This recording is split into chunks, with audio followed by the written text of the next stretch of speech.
दोस्तों, मैं हूं आरजे मोनिका और लेकर आई हूं इस कहानी का अगला एपिसोड।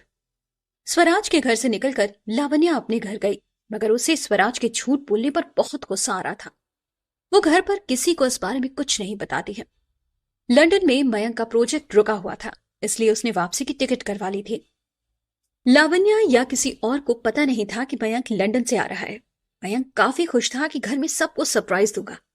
उसी रात रमा जी को अचानक से दौरा आ गया। सभी लोग उनके कमरे में इकट्ठे हो गए। शालिनी जी उनका बीपी लेने की कोशिश करती हैं, मगर वो उनके कंट्रोल में नहीं आती। लावण्या भी उनकी मदद कर रही थी, मगर आज न जाने उन्हें क्या हो गया था। शालिनी जी सुधीर जी से बोली, आप डॉक्टर को फोन लगाइए, आज दीदी किसी के कंट्रोल में नहीं आ रही हैं, उन्हें इंजेक्शन देना पड़ेगा। शालिनी जी ने घबराकर कृष्णा की ओर देखा। जा भागकर फ्रिज से दीदी का इंजेक्शन लेकर आ। तुलसी जी और बिट्टू जी उनसे डर के मारे काफी दूर खड़े थे। उन्हें इतनी दूर खड़े देखकर राम अवतार जी ने कहा, आप तो यहाँ बेटी की सेवा करने आई थी, फिर उससे इतनी दूर क्यों खड़ी हैं? जरा करीब जाकर महसूस करिए, शालिनी ने कितनी शिद्दत से आपकी बेटी का ध्यान रखा है। कहकर वो रमा जी के कमरे से चले गए। तुलसी जी उन्हें बाहर जाते हुए देखकर मुंह बिगाड़कर बिट्टू से बोली, आखिर ध्यान रखा है तो कोई एहसान थोड़ी ना किया है। मेरी बेटी ने उसके साथ अपना पति और बेटा बांटा है।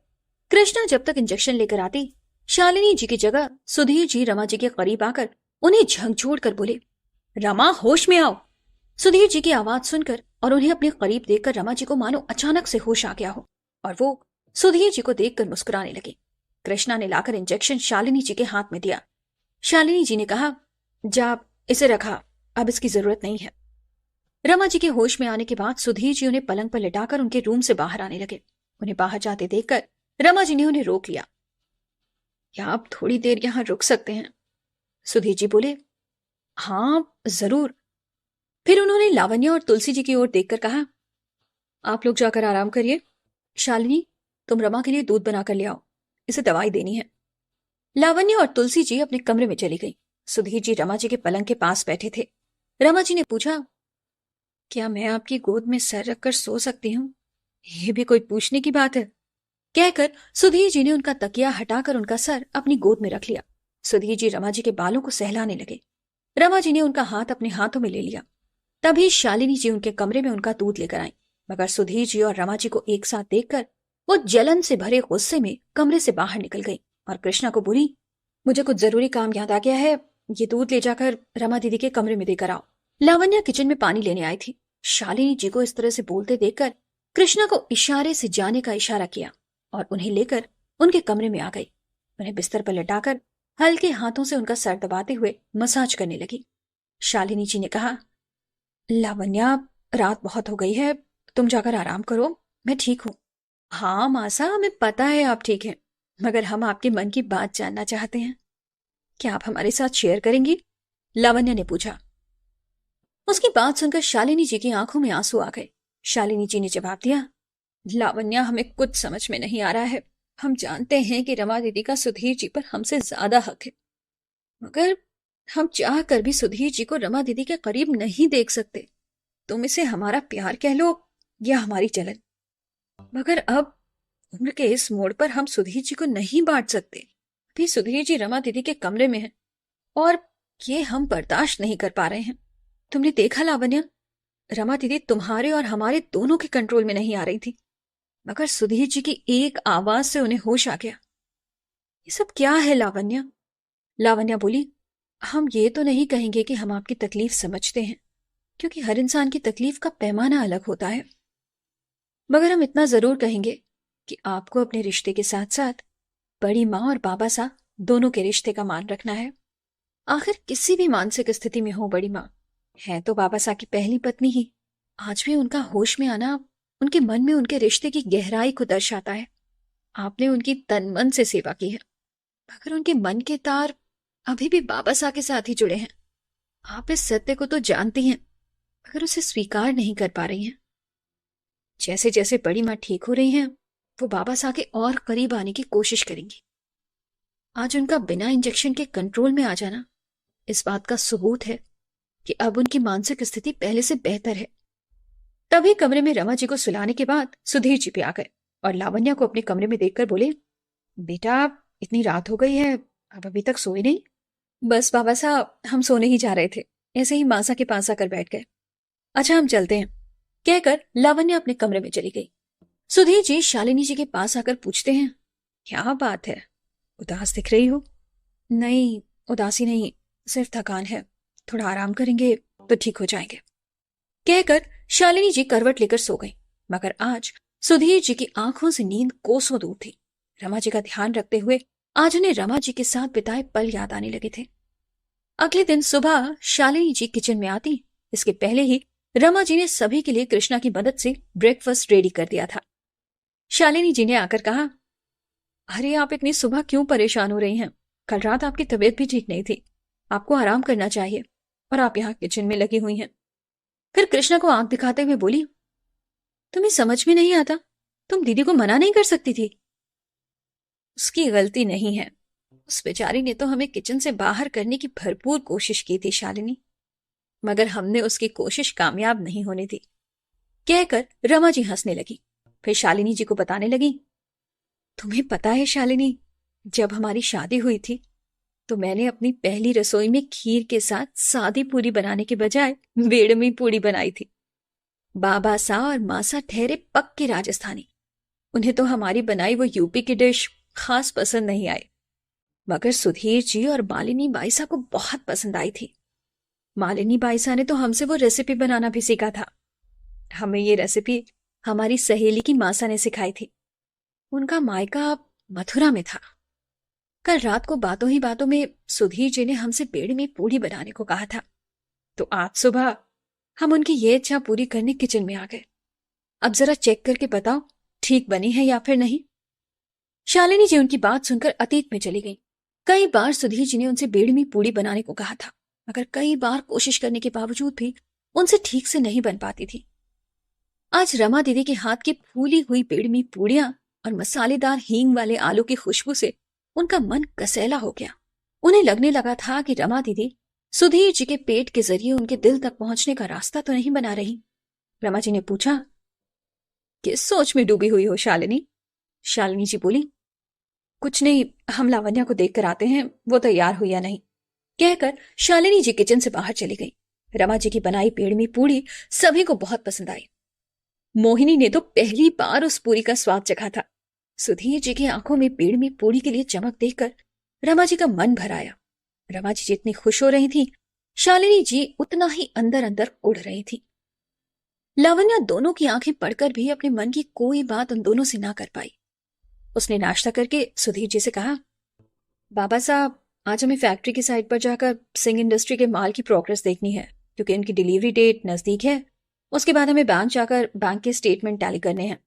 हम लंच तक ऑफिस आ जाएंगे, इसीलिए आज हम आपके साथ नहीं बल्कि मयंक जी की कार से जा रहे हैं, कहकर लावण्या घर से बाहर निकल गई।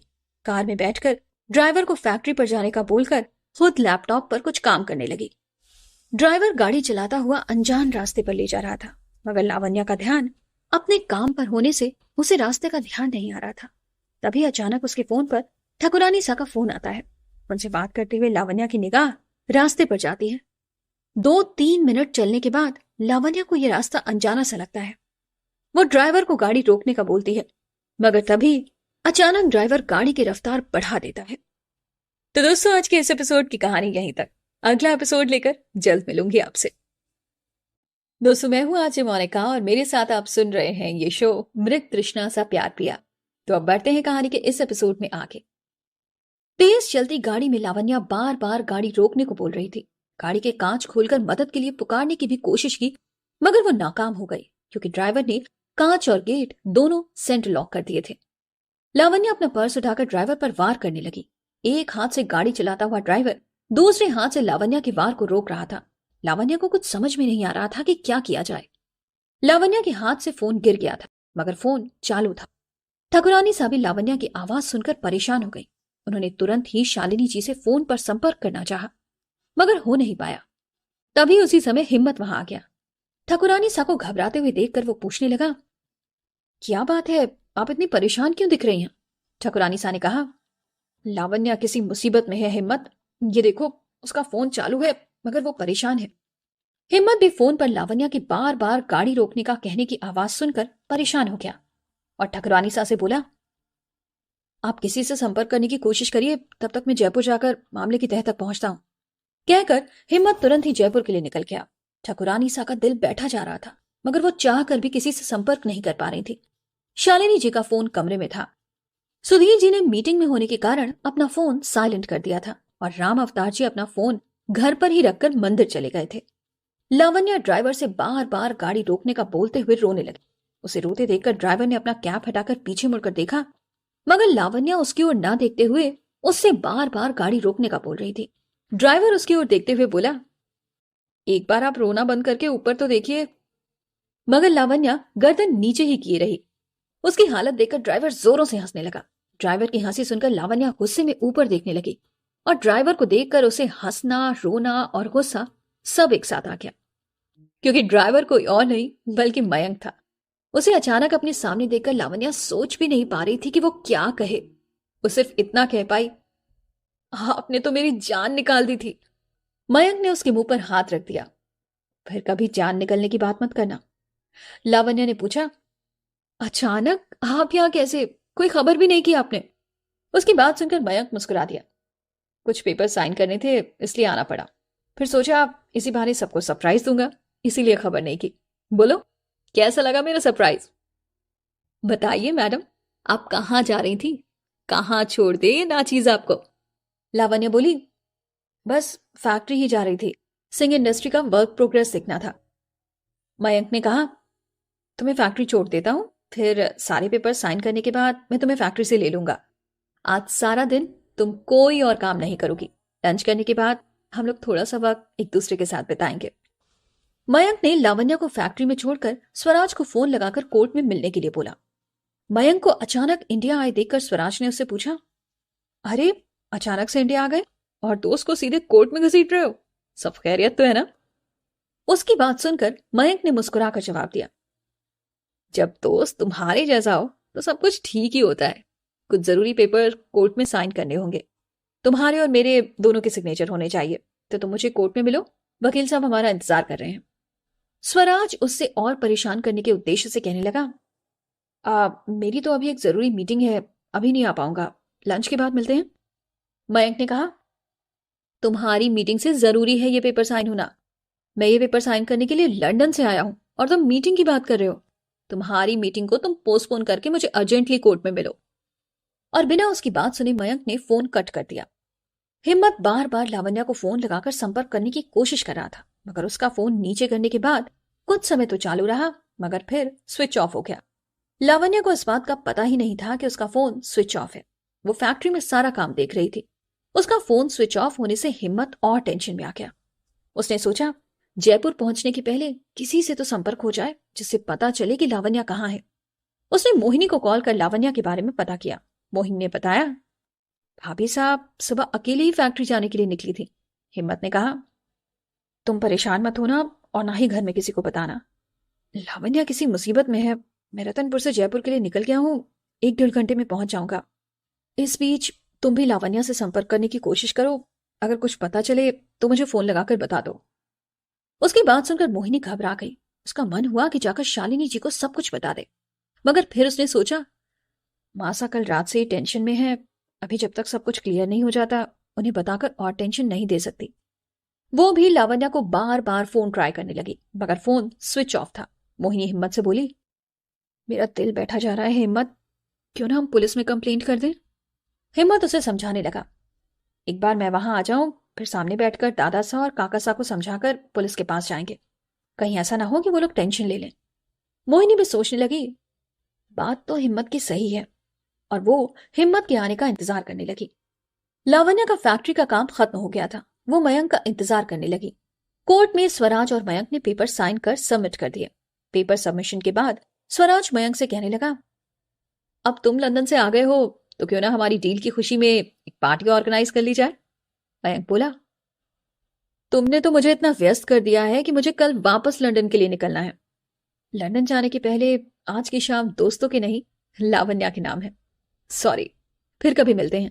कहकर मयंक कार में बैठ गया। मोहिनी सुधीर जी को फोन लगाकर लावण्या के बारे में पूछने की कोशिश करती है। सुधीर जी ने कहा, लावण्या फैक्ट्री के बाद बैंक जाने वाली थी, शायद वहां पर हो। और मैनेजर और सीए के साथ मीटिंग में उसने अपना फोन बंद रखा हो। मैं पता करके बताता हूँ। सुधीर जी फैक्ट्री के मैनेजर को फोन लगाकर लावण्या के बारे में पूछने लगे। फैक्ट्री के मैनेजर ने बताया, लावण्या मैम तो यहां से निकल चुकी हैं।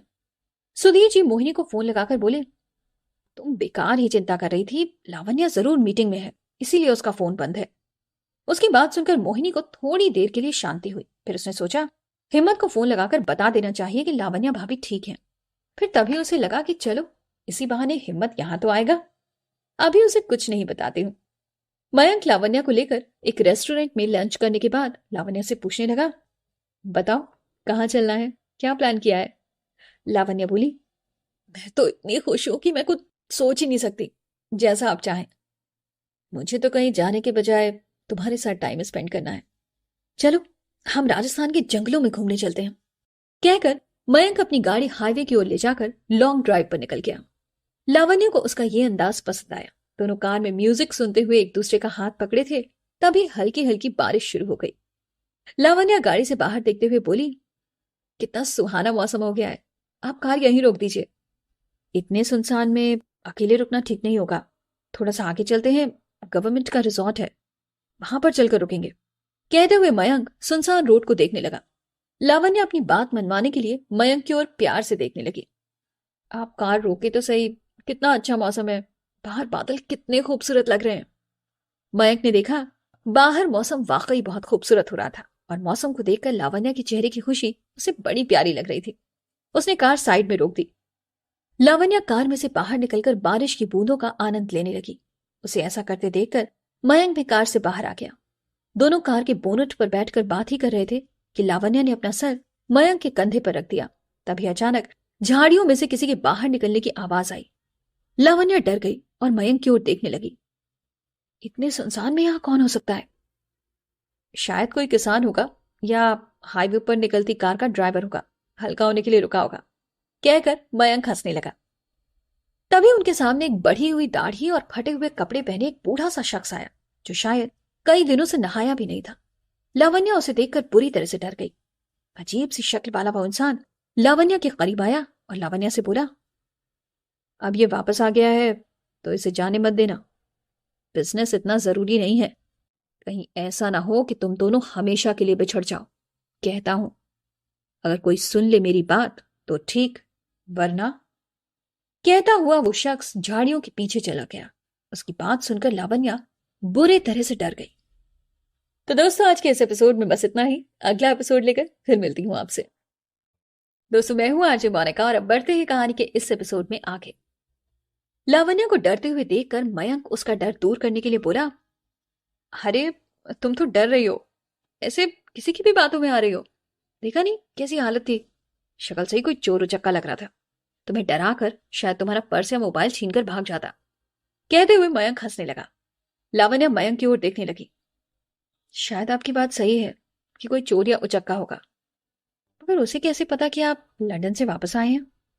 मयंक हंसते हुए बोला, तुम शायद जानती नहीं, स्वराज इंडस्ट्री और अवतार इंडस्ट्री के बीच डील हुई है। ये डील कई पेपर्स के हेडलाइन थी, पढ़ ली होगी इसने भी कहीं से। तभी सामने मयंक को एक हाथ वाले ठेले पर भुट्टे वाला दिखा। उसने लावण्या से कहा, अब अपना मूड ठीक करो, देखो सामने क्या है। अभी भगवान से कुछ और मांगता तो शायद वो भी मिल जाता। अंगीठी में भुट्टे सेकते देखकर लावण्या खुश हो गई और मयंक से बोली, वाह, पहली बारिश में आपके साथ सड़क किनारे भुट्टे खाने का मजा ही कुछ और आएगा। दोनों ठेले के पास जाकर भुट्टे का मजा लेने लगे। हिम्मत मयंक के घर पहुंच गया और वहां उसे अचानक देखकर शालिनी जी ने पूछा, अरे वाह, आज अचानक कैसे? बड़ी अच्छी बात है। वहां रतनपुर में सब लोग कैसे हैं? हिम्मत ने जवाब दिया, वहां पर सब लोग ठीक हैं, मैं लावण्या से मिलने आया था। लावण्या कहाँ है? शालिनी जी बोली, लावण्या तो इस समय ऑफिस में होती है, अभी थोड़ी देर में आती होगी। तुम बैठो, तुम्हारे लिए चाय नाश्ता भिजवाती हूँ। तब तक हिम्मत ने मोहिनी को फोन लगाकर अपने आने की खबर दी। मोहिनी बैठक में आकर उससे बात करने लगी। हिम्मत ने कहा, तुमने कुछ पता किया लावण्या का? मोहिनी मुस्कुराते हुए उसकी ओर देखने लगी। लावण्या भाभी साहब फैक्ट्री से निकलकर बैंक गई थी, उसके बाद शायद ऑफिस में होंगी। हिम्मत बोला, मगर तुमने तो मुझे फोन ही नहीं किया। अगर बता देती कि लावण्या भाभी साहब ठीक है तो तुम कभी जयपुर नहीं आते, इसी बहाने तुम जयपुर तो आए। कहते हुए मोहिनी की आंखों में शरारत आ गई। हिम्मत बोला, मगर उस आवाज का क्या जो लावण्या की कार से आ रही थी। उसकी बात सुनकर मोहिनी घबरा गई। हमने तो उस बारे में सोचा ही नहीं, सिर्फ बाबा साहब से भाभी साहब के बारे में बात करके रह गए। अभी हम बाबा साहब को फोन लगाकर पूछते हैं, लावण्या भाभी साहब अभी भी ऑफिस में है या फिर नहीं। मोहिनी सुधीर जी को फोन लगाकर पूछने लगी, बाबा साहब क्या आप हमारी बात भाभी साहब से करा सकते हैं? आज उनका फोन स्विच ऑफ है। सुधीर जी बोले, हाँ मैं भी कई बार फोन लगा चुका हूं, मगर फोन स्विच ऑफ है। उसे बैंक जाना था मीटिंग के लिए, मगर सीए का फोन आया कि लावण्या ने वो मीटिंग कैंसिल कर दी और अभी ऑफिस में भी नहीं है। मुझे तो लगा था कि शायद फैक्ट्री के बाद वो घर चली गई होगी। उसकी बात सुनकर मोहिनी टेंशन में आ गई और हिम्मत को सारी बात बताने लगी। हिम्मत बोला, बोलो अब क्या करना है, मेरे साथ तुम अपनी फैक्ट्री चलो, वहां पर कुछ पूछते हैं, शायद कोई क्लू मिल जाए। उसकी बात सुनकर मोहिनी उसे फैक्ट्री ले जाने के लिए घर के बाहर निकली। तभी लावण्या और मयंक घर पहुंचे तो सभी लोग मयंक को देखकर खुश हो गए, मगर हिम्मत और मोहिनी लावण्या को देखकर ज्यादा खुश होते हैं कि लावण्या सही सलामत है। लावण्या हिम्मत को देखकर खुश हो गई। अचानक कैसे आए? तब हिम्मत लावण्या को पूरा गुस्सा सुनाता है कि कैसे उसके फोन के बाद ठकुरानी सा घबरा गई और उन्होंने उसे जयपुर भेज दिया। सभी लोग मयंक की खिंचाई करने लगे कि तुम्हारी जरा सी नादानी ने सभी लोगों को कितना परेशान कर दिया। तभी लावण्या को पता चला कि उसका फोन सारा दिन स्विच ऑफ था। सभी लोग इस गलतफहमी पर हंस रहे थे। हिम्मत ने भी रतनपुर फोन करके लावण्या की सलामती की बात बता दी थी। हिम्मत ने सबसे कहा, अब हम चलते हैं, लावण्या को ढूंढने आए थे, वो सही सलामत है। कहकर वो हंसने लगा। मयंक बोला, अरे ऐसे कैसे, इतनी दूर से भागते हुए अपने दोस्त से मिलने आए हो, जरा रुको फिर चले जाना। हिम्मत मयंक की ओर देखते हुए बोला, नहीं फिर कभी आएंगे। राम अवतार जी हिम्मत के कंधे पर हाथ रखते हुए बोले, अब आए हो तो एक दिन रुक जाओ, हमें अच्छा लगेगा। राम अवतार जी की बात हिम्मत टाल न सका और वहीं रुक गया। उसे रुकते देखकर मोहिनी खुश हो गई। शालिनी जी मयंक को देखकर बोली, अरे तुम्हें गए अभी सिर्फ एक हफ्ता हुआ है और तुम्हारा चेहरा उतर गया। ऐसा तो नहीं कि लंदन की आबो हवा तुम्हारे लिए नई है? पहले तो तुम कभी कमजोर नहीं हुए। शायद लावण्या से बिछड़ने का गम है। उसकी बात सुनकर मयंक शर्मा गया। फिर शालिनी जी ने कहा, पहले बता देता तो तेरे लिए कुछ स्पेशल बनाती। बता क्या खाएगा? आज खाने में वही बन जाएगा। मयंक ने जवाब दिया, माँ कुछ भी आप अपने हाथ से बनाकर खिला दीजिए। उसकी बात सुनकर शालिनी जी मुस्कुरा दी। तेरी पसंद की कचौरियां बनाती हूँ, कहकर वो किचन में जाने लगी। तभी रमा जी वहां आ गई। मयंक को देखकर बोली, अरे तू कब आया? पता है शालिनी, आज मेरा खाना बनाने का बड़ा मन हो रहा था। अब पता चला क्यों। मेरा दाल बाटी बनाने का मन क्यों हो रहा है। शायद माँ के दिल को पहले से ही एहसास था तेरे आने का। तू बैठ, तेरे लिए गरम गरम दाल बाटी चूरमा बनाते हैं। नहीं आप आराम करो, यहीं पर मेरे पास बैठ जाओ।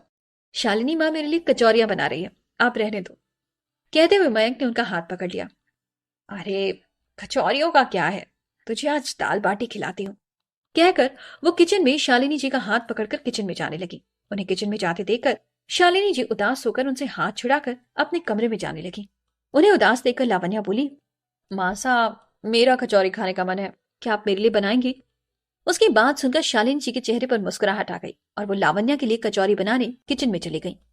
लावण्या को इस तरह बोलते देखकर मयंक ने पूछा, क्या चल रहा है तुम्हारे दिमाग में? लावण्या बोली, आप नहीं समझेंगे, ये दोनों माओं का आपके प्रति प्यार है।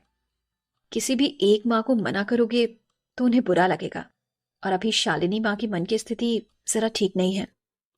बड़ी माँ की मन स्थिति तो मासा रख लेती हैं, मगर उनका ध्यान तो मुझे ही रखना है। उसकी बात सुनकर मयंक कहने लगा, तुम्हारी बातें मेरी समझ से बाहर हैं। फिर वो हिम्मत की ओर देखकर बोला, आपने इतने लंबे सफर को इतनी टेंशन के साथ किया है, आप जाकर थोड़ा आराम कर लो, डिनर पर मिलते हैं। ठीक कहते हैं आप, आज वाकई में बहुत थक गया हूं, कहकर हिम्मत गेस्ट रूम में चला गया। लावण्या शालिनी जी और रमा जी की मदद करने के लिए किचन में चली गई। किचन में दोनों मयंक की पसंद नापसंद को डिस्कस करते हुए खाना बना रही थी। उन दोनों को एक साथ दिल से खाना बनाते देखकर लावण्या की आंखों में खुशी के आंसू आ गए। सच ही है, मां कभी भी संतान की खुशियों के आगे नहीं सोच सकती। मयंक वहीं पर राम अवतार जी से बातें करने लगा। मोहिनी सबसे नजर बचाकर हिम्मत को लेकर छत पर चली गई। छत पर बादल छाए हुए थे, ठंडी हवा के साथ रिमझिम बारिश पड़ रही थी। बारिश को देखकर मोहिनी बोली, देखिए कितनी अच्छी बारिश हो रही है। क्या आप मेरे साथ इस बारिश में भीगोगे? हिम्मत नाराज होकर उससे बोला, आप मुझे छत पर क्यों लेकर आई हैं? किसी ने हमें इस तरह साथ में देख लिया तो कहीं लावण्या के लिए परेशानी ना हो जाए। चलिए नीचे चलते हैं। मगर मोहिनी छोटे बच्चे की तरह जिद करके बारिश में भीगने लगी। हिम्मत उसे बार बार मना कर नीचे ले जाने की कोशिश कर रहा था। छत पर तुलसी जी ने उन दोनों की सारी बातें सुन ली और नीचे आकर जोरों से चिल्ला चिल्लाकर सबको इकट्ठा कर लिया।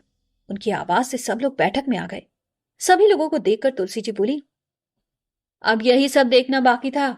जरा भी परिवार की इज्जत का ख्याल नहीं है, नौकरों के साथ इस तरह छत पर।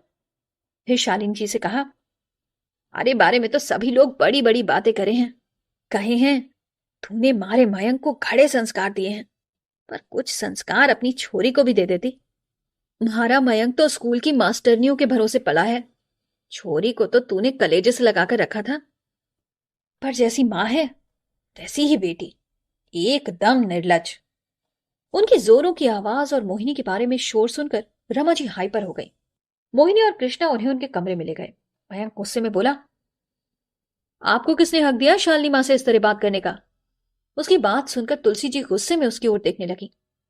हक की बात तू कर रहा है मुझसे? तुम मेरा खून है, ना कि शालिनी का।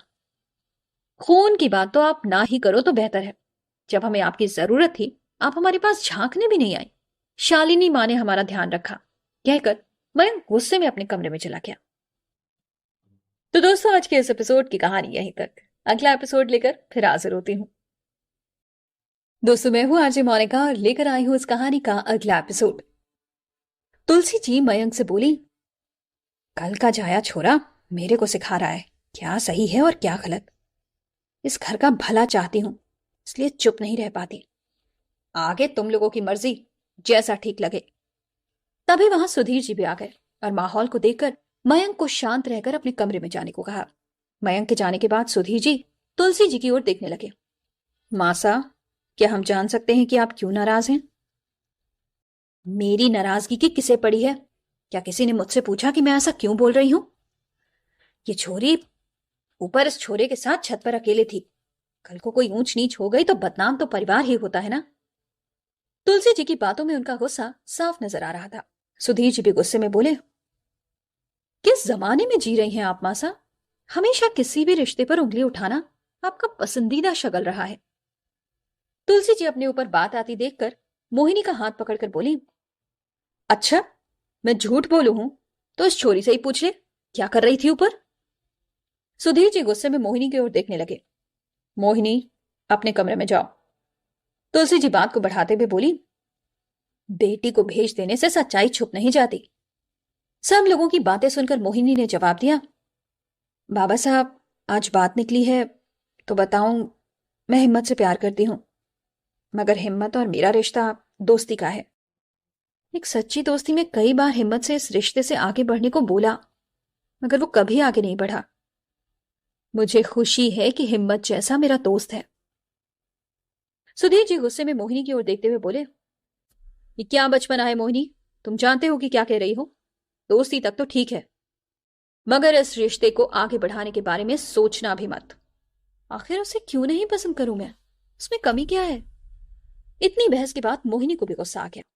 लावण्या को कुछ समझ नहीं आ रहा था कि वो क्या बोले। मोहिनी की बातें सुनकर उसकी आंखों में आंसू आ रहे थे कि कहीं घर में सब हिम्मत को गलत ना समझ ले। हिम्मत, जो अभी तक चुपचाप खड़ा ये सब देख रहा था, सुधीर जी से बोला, काका साहब आप अपनी बेटी पर भरोसा रखिए, कभी भी आपकी इज्जत में कोई कमी नहीं आने देगी। बहुत समझदार है ये। सुधीर जी ने गुस्से में हिम्मत की ओर देखा। मेरी बेटी की समझदारी का सर्टिफिकेट मुझे तुमसे नहीं चाहिए। आखिर क्या सोचकर तुमने उससे दोस्ती का नाटक किया था? हिम्मत थोड़ा सा घबरा गया। काका साहब नाटक नहीं, सच में दोस्ती थी, और अब आपको पसंद नहीं है तो आगे से कभी भी मैं मोहिनी से कोई रिश्ता नहीं रखूंगा। फिर लावण्या की ओर देखकर आंखों से माफी मांगने लगा। मैं चलता हूं, कोई गलती हो गई हो तो माफ कर देना, कहकर हिम्मत वहां से चला गया।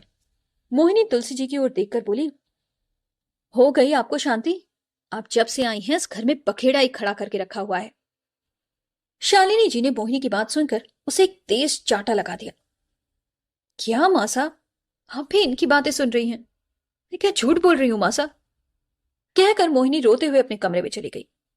तुलसी जी ने सुधीर जी को कहा, अभी भी समय है, संभाल लो इस लड़की को, कहीं ऐसा ना हो कि बाद में पछताते रहो। कहकर तुलसी जी अपने कमरे में चली गई। शालिनी जी अपना सर पकड़कर वहीं सोफे पर बैठ गई और लावण्या से कहने लगी, पता नहीं मेरी किस्मत में क्या लिखा है, कुछ समझ में नहीं आता। कभी लगता है कुछ अच्छा होने वाला है, तभी सब कुछ गड़बड़ हो जाता है। लावण्या उनके करीब बैठकर उन्हें दिलासा दे रही थी। सुधीर जी गुस्से में अपने कमरे में चले गए थे। जहां थोड़ी देर पहले मयंक के आने से हंसी खुशी का माहौल था, वहां पर अब पिन ड्रॉप साइलेंट था। लावण्या शालिनी जी को लेकर अपने कमरे में गई। कमरे में मयंक पहले से मौजूद था। मयंक को लावण्या ने सारी बातें बताई। मयंक गुस्से में बोला, उस दो कौड़ी के इंसान की हिम्मत भी कैसे हुई मेरी बहन के साथ दोस्ती करने की? अपने दोस्त के बारे में ऐसी बात सुनकर लावण्या को बुरा लगा। आप भूल रहे हैं मयंक जी, दोस्ती का हाथ मोहिनी ने बढ़ाया था, ना कि हिम्मत ने। आप अभी हिम्मत को जानते ही कितना है, जो आप उसके बारे में इस तरह से बात कर रहे हैं। हम हिम्मत को खुद से भी बेहतर जानते हैं। वो ऐसा कदम कभी नहीं उठाएगा, और गलती मोहिनी की भी नहीं है। क्या किसी से दोस्ती करना गलत बात है? हिम्मत तो हमारा बचपन का दोस्त है, तो इसका मतलब हम भी गलत हो गए? इस बात को जिस तरह से सबके सामने रखा गया, वो तरीका गलत था। और एक बात हम ये भी कहेंगे कि माँ साहब, जो मोहिनी ने कहा वो गलत नहीं था। हम भी नोटिस कर रहे हैं कि नानी जी के आने के बाद इस घर में सब कोई उदास रहने लगा है। महसूस तो सभी कर रहे हैं, मगर बोला सिर्फ मोहिनी ने। तो मोहिनी गलत नहीं है। मयंक जी, हम आपको एक बात और बताना चाहेंगे। अभी परसों ही नानी जी के खाते में हमने एक बड़ी रकम ट्रांसफर की है। उस दिन भी उन्होंने बड़ी माँ के सामने बहुत तमाशा किया था। और लावण्या ने पूरा किस्सा मयंक और शालिनी जी को सुना दिया। उसकी बात सुनकर शालिनी जी बोली, बेटा, इतना बड़ा कदम उठाने से पहले एक बार मुझसे पूछ तो लिया होता। क्या बाबा साहब ने तुम्हें मना नहीं किया? लावण्या डरते हुए उनकी ओर देखने लगी। दादा साहब ने तो मना किया था, मगर बड़ी माँ का मन था, इसलिए हमने ये किया। शालिनी जी उसे समझाने लगी। तुम्हें पता नहीं है लावण्या, हमें कहना तो नहीं चाहिए, बिट्टू भाई सा हमारे भी भाई सा जैसे हैं। बिट्टू भाई सा के बारे में कई रिश्तेदारों ने हमसे दबी जबान में कहा है कि वो कोई काम नहीं करते, सिर्फ रिश्तेदारों के घर जाकर उनसे पैसे वसूलते हैं। तुम एक बार उनके अकाउंट में पैसे ट्रांसफर करने की बजाय अगर ये कहती कि जिससे उन्होंने कर्ज लिया है उसे ही पैसे ट्रांसफर करोगी, तो कभी भी बिट्टू भाई सा नहीं मानते। उन्होंने तुमसे झूठ बोलकर पैसे लिए हैं। उनकी बात सुनकर मयंक गुस्से में तुलसी जी के कमरे में जाकर बोला, नानी सा, आपने लावण्या से पैसे मांगे? आप हमसे कहती, हम आपके सारे कर्ज चुका देंगे। आप हमें अपने सारे लेनदार की लिस्ट दे दीजिए। उसकी बात सुनकर तुलसी जी की आंखों में झूठे आंसू आ गए। कब तक कौन हमारा कर्जा चुकाएगा? अगर तुम हमारे लिए कुछ कर सकते हो तो तुम्हारे मामा साहब को कोई नौकरी दिलवा दो। उस नौकरी के सहारे हम भी अपना घर चला लेंगे और कर्ज भी चुका देंगे। मयंक गुस्से में बोला, वो तो बात की बात है नानी साहब, आप हमें पहले ये बताइए तो सही कि आपको किस किस के पैसे देने हैं। उसकी बात सुनकर तुलसी जी के पास कोई जवाब नहीं था। उन्हें चुप खड़ा देखकर मयंक बोला, हम आपकी बहुत इज्जत करते हैं। हम नहीं चाहते कि माँ साहब या बाबा साहब के सामने आपकी सच्चाई आए। आप लोगों की भलाई इसी में है कि आप लोग कल सुबह हमारे जाने से पहले ही निकल जाएं, वरना हम सारे खानदान के सामने आपकी सच्चाई लाकर रख देंगे। उसकी बात सुनकर तुलसी जी और बिट्टू जी दोनों का चेहरा उतर गया। मयंक के कमरे से जाने के बाद बिट्टू जी तुलसी की ओर देखने लगे। और करो तमाशा, अच्छा भला सब कुछ चल रहा था, कुछ समय बाद चुपचाप यहां से चले जाते, मगर अब आपके कारण इस तरह से बेइज्जत होकर निकलना पड़ रहा है। चलिए करते हैं तैयारी यहां से चलने की। तुलसी जी बोली, ये कल का लड़का मुझे मात नहीं दे सकता। क्या हुआ अगर मेरी एक चाल उल्टी पड़ गई? कल सुबह देखना तमाशा। तो दोस्तों, आज के इस एपिसोड की कहानी यहीं तक। कहानी में आगे क्या होगा ये बताने के लिए जल्द वापस आएंगे। दोस्तों, मैं हूं आरजे मोनिका, लेकर आई हूं इस कहानी का अगला एपिसोड। लावण्या मोहिनी के कमरे में उसे समझाने के लिए गई। लावण्या को देखकर मोहिनी लावण्या के गले लगकर बोली, क्या भाभी साहब, हमने क्या गलती की? क्या दोस्ती करना भी गलत है? हमारी दोस्ती का गलत मतलब निकाला। आप ही तो हिम्मत की दोस्त हैं, आपको तो कभी किसी ने कुछ नहीं कहा। उसकी बात सुनकर उसे समझाते हुए लावण्य ने कहा, दोस्ती करना गलत नहीं है, मगर दोस्ती के आगे बढ़ना गलत है। हर माँ बाप की ख्वाहिश होती है कि अपने बच्चों के लिए जीवन साथी को वो चुने। क्या तुम सच में हिम्मत से प्यार करती हो?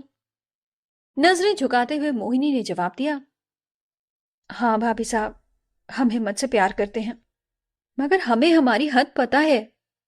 अगर हिम्मत भी हमसे प्यार करता तो भी हम कभी भी अपनी हद से आगे नहीं जाते। मगर उसने मुझसे पहले ही कह दिया था कि वो किसी और से प्यार करता है। आज हमारे कारण आपकी और हिम्मत की दोस्ती भी खराब हो गई। हमारे परिवार के बारे में क्या सोचेगा? उसकी बात सुनकर लावण्या सोच में पड़ गई। हिम्मत ने कभी मुझसे भी इस बारे में कोई बात नहीं की। क्या सच में उसकी जिंदगी में कोई और भी है, या उसने मोहिनी को झूठ बोला? उसे कुछ समझ नहीं आ रहा था। वो मोहिनी से बोली, तुम इस बारे में फिक्र मत करो। हिम्मत और मेरी दोस्ती इतनी नाजुक नहीं कि इतनी सी मार से टूट जाए। हम इस बारे में मासा से बात करेंगे। तुम अपना मूड ठीक कर लो। मुझे भी बुरा लगा कि मासा ने तुम्हें यूं सबके सामने मार दिया। मोहिनी लावण्या की बात काटते हुए बोली, भाभी साहब, मगर मुझे बुरा नहीं लगा। माँ का तो हक होता है। अगर वो बच्चों को सबके सामने दुलार सकती है तो डांट भी सकती है। हर माँ अपने बच्चों को भले बुरे की समझ देती है। मासा ने भी हमें समझाया है कि कभी बड़ों के सामने ऊंची आवाज में या फिर बड़ों के बीच में नहीं बोलना चाहिए। हमसे बाबा साहब ने कहा था कि अपने कमरे में चले जाओ, मगर हमने ही उनकी नहीं सुनी। फिर नानी साहब से ऊंची आवाज में बात की तो सजा तो हमें मिलनी ही थी। उसकी बात का लावण्य के पास कोई जवाब नहीं था। उसके दिमाग में तो सिर्फ हिम्मत का प्यार कौन है, यही सवाल चल रहा था। मगर फिर उसने मोहिनी की ओर देखा। चलो जल्दी से हाथ मुंह धो लो, और अगर तुम नीचे नहीं चलोगी तो कोई भी खाना नहीं खाएगा। अभी हम दोनों को ही सबका मूड ठीक कराकर खाना खिलाना है। चलो मेरे साथ नीचे। उसकी बात सुनकर उदास मन से मोहिनी मना करने लगी, नहीं भाभी साहब, आज हमसे खाना नहीं खाया जाएगा। आप ही सबको खाना खिला देना। तभी वहां शालिनी जी आई और उन्होंने अपने कान पकड़ते हुए मोहिनी से माफी मांगी। बचपन में तेरी कई गलतियां मैंने माफ की हैं। आज क्या तू मेरी एक गलती माफ नहीं कर सकती? उसके आगे हाथ जोड़ते हुए शालिनी जी ने कहा, मुझे माफ कर दो लाडो। मुझे इस तरह सबके सामने तुझे नहीं मारना चाहिए। उनका हाथ पकड़कर मोहिनी बोली, आपने तो बचपन में कई बार मुझे मारा है, तब तो माफी नहीं मांगी, फिर आज क्यों? मैं आपकी वही छोटी सी मोहिनी हूं जिसे आप चाहे जितना प्यार दुलार कर सकते हो और उतने ही हक से डांट और मार भी सकते हो। मगर एक बात हम कहेंगे मासा, हमने सच में कोई गलती नहीं की जिससे परिवार का नाम खराब हो। आपको अपने संस्कारों पर तो भरोसा है ना? उसकी बात सुनकर शालिनी जी की आंखों में आंसू आ गए और वो कुछ बोल नहीं पाई, सिर्फ अपनी गर्दन के इशारों से समझाकर उसे हाँ बोला। शालिनी जी की आंखों में आंसू देखकर मोहिनी, जो अब तक अपने आंसू छिपाए बैठी थी, उसकी भी आंखों से झरझर आंसू बहने लगे। शालिनी जी ने मोहिनी को गले लगा लिया। उन दोनों को रोते देखकर लावण्या की आंखों में भी आंसू थे, मगर माहौल को थोड़ा हल्का करने के लिए लावण्या मुस्कुराकर उन्हें हंसाने की कोशिश करने लगी। अब तो खुश हो ना तो मोहिनी? चलो नीचे चलकर सब लोग खाना खाते हैं, वरना चूहे जो अभी मेरे पेट में कूद रहे हैं जल्द ही हॉकी, कबड्डी और क्रिकेट भी करने लग जाएंगे। उसकी बात सुनकर शालिनी जी और मोहिनी दोनों के चेहरे पर हंसी आ गई। शालिनी जी बोली, ठीक तो कह रही है लावण्या, चल जल्दी से अपने आंसू पोंछ ले, फिर नीचे चलते हैं। मयंक कल सुबह वापस चला जाएगा, फिर तो शायद 6 महीने तक नहीं आएगा। उसके साथ डिनर करते हैं। उसे हमें हमारी मीठी यादें देनी है। हमारी रोनी शक्लें देखकर उसका वहां मन नहीं लगेगा। उनकी बातें सुनकर लावण्या और मोहिनी ने अपने आंसू पोंछे और किचन में जाकर कृष्णा की मदद से सभी के लिए खाना सर्व किया। शालिनी जी मोहिनी के हाथ में से दाल का सर्विंग बोल लेकर बोली, अभी सभी का मूड ठीक नहीं है। मैंने तो सबको बुला लिया, मगर कोई नहीं आया। तुम जाकर सबको खाने की टेबल पर लेकर आओ, तुम्हारा कहा कोई नहीं टालेगा। उसकी बात सुनकर मोहिनी ने उससे पूछा, आज मैंने बाबा साहब को गुस्सा कर दिया, क्या वो मुझे माफ करेंगे? उसकी बात सुनकर शालिनी जी ने जवाब दिया, बेटा, कोई भी पिता अपने बच्चों से ज्यादा देर नाराज नहीं रह सकता। खासकर बेटियों में तो पिता की जान बसती है। तुम्हारे एक बार कहने पर सुधीर जी अपना गुस्सा छोड़कर नीचे आ जाएंगे।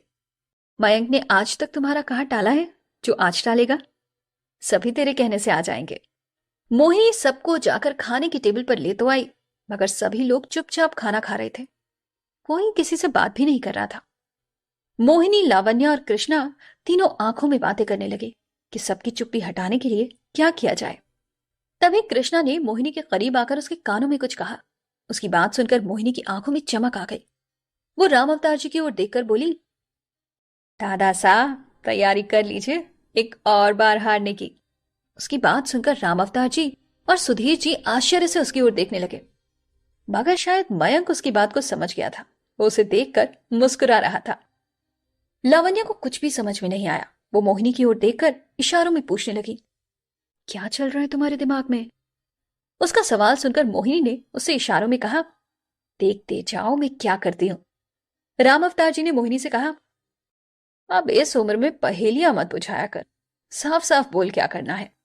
मोहिनी ने जवाब दिया, जब मयंक भाई साहब हॉस्टल से आते थे और उनके जाने का समय होता था तो कैसे हम लोग एक दिन पहले जग कर अंताक्षरी खेलते थे।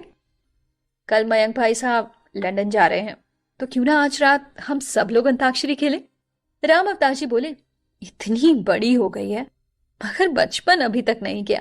तुम लोग खेलो अंताक्षरी, मैं जाकर आराम करता हूं, मुझसे नहीं खेला जाता अब ये सब। मोहिनी उनका हाथ पकड़कर उदास होकर बोली, मेरी खुशी के लिए भी आप नहीं खेल पाएंगे दादा साहब। उसे उदास देखकर राम अवतार जी मुस्कुरा दिया। अच्छा ठीक है। उनकी बात सुनकर मोहिनी मुस्कुराकर अंताक्षरी की टीम बांटने लगी। पहले तो मैं और मयंक भाई साहब एक टीम में होकर आप तीनों को हरा देते थे, अब तो भाभी साहब हमारी टीम में रहेंगी, आप लोग तो जीत ही नहीं पाएंगे। उसकी बात सुनकर लावण्या मुस्कुराकर बोली, अरे ऐसे कैसे तुमने डिसाइड कर लिया कि मैं तुम्हारी टीम में रहूंगी? मैं तो बाबा साहब की टीम में रहूंगी और आज हार तुम दोनों की होगी। मोहिनी ने बच्चों की तरह मासूम बनकर कहा, पहले भी हम 2 थे और ये लोग 3, अब तो बाबा साहब की टीम में 4 लोग हो जाएंगे, ये तो सरासर चीटिंग है। तभी उन दोनों की बातें सुनकर मयंक बीच में आ गया, चलो आज नए सिरे से टीम बनाते हैं, आज जेंट्स वर्सेस लेडीज का मुकाबला हो जाए। मासा, लावण्या और तुम एक टीम में, मैं, बाबा सा और दादा सा एक टीम में। उसकी बात सुनकर मोहिनी मुस्कुराने लगी, भाई सा फिर हार कर रोना मत। मयंक उसकी चोटी खींचकर बोला, घर में सभी को पता है कि हारने पर कौन रोता है। उसकी बात सुनकर मोहिनी मुंह बनाकर उसे चिढ़ाने लगी। शालिनी जी ने कहा, कृष्णा तुम किचन साफ करने से पहले छत पर ये कुर्सियां डाल देना, आज मौसम बड़ा अच्छा है, चलो छत पर बैठकर अंताक्षरी खेलेंगे। सभी लोग छत पर बैठक जमा कर बैठ गए। लावण्या का इस तरह परिवार के साथ कोई खेल खेलने का पहला मौका था, क्योंकि छोटे ठाकुर हमेशा इन सब चीजों से दूर ही रहते थे। सबसे पहले शुरुआत लावण्या ने गाने से की। उसने गाना गाया, माए निमाए मुंडेर पे तेरी बोल रहा है कागा, जोगन हो गई तेरी दुलारी मन जोगी संग लागा। उसके गाना खत्म करने के बाद मोहिनी उसे छेड़ते हुए बोली, ओहो तो अब आप जोगन हो गई है। फिर मयंक की ओर देखने लगी, अपनी जोगन को जवाब तो दे दो। मयंक ने उस गाने में से चांद शब्द लेकर अपना गाना शुरू किया, चांद छुपा बादल में। मोहिनी ने इस गाने पर भी मयंक की टांग खिंचाई की। सभी को इस तरह से मुस्कुराते देखकर शालीन जी खुश हो रही थी। चलो इसी बहाने मेरे घर में खुशियां जो कुछ समय के लिए खो गई थी वापस आ गई। वहीं तुलसी जी दूर खड़े इन लोगों को साथ में हंसते मुस्कुराते देखकर इनकी खुशियों में ग्रहण लगाने का सोच रही थी। तो दोस्तों आज के इस एपिसोड की कहानी यहीं तक। अगला एपिसोड लेकर फिर मिलूंगी आपसे।